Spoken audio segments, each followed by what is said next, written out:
एक बार भजन साधन की बात हम एक और रख दें ना, साधारण स्थिति में भी किसी को दुख देकर तो कोई सुख नहीं पा सकता है। वो तो जिसकी मति बिल्कुल ही मारी गई हो, जिसको बिल्कुल भी कुछ ठीक गलत सूझता ही नहीं है, वो व्यक्ति तो भले सोच ले भाई किसी से छीन के झपट के, किसी को दुख दे के, किसी को पीड़ा दे के हम सुख पाएंगे।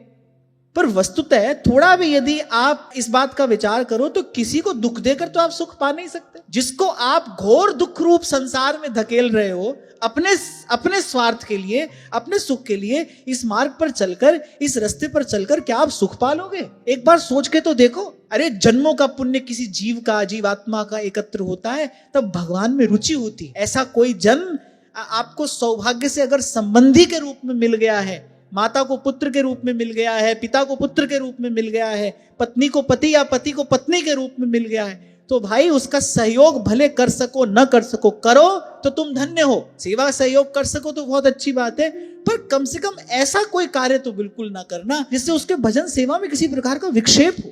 मैं फिर कह रहा हूं, ये तो राक्षसों के काम है, ये तो आसुरी कृत्य है, घोर नरक जाना पड़ेगा। और सबसे बड़ी हानि क्या है? सदा सदा के लिए भगवान से विमुख हो जाओगे। बड़ा महत्वपूर्ण ये श्लोक है और बड़ा महत्वपूर्ण ये संदेश है। कोई हरि का भजन कर रहा है, तुमको साधक बनना है, बाधक नहीं बनना है।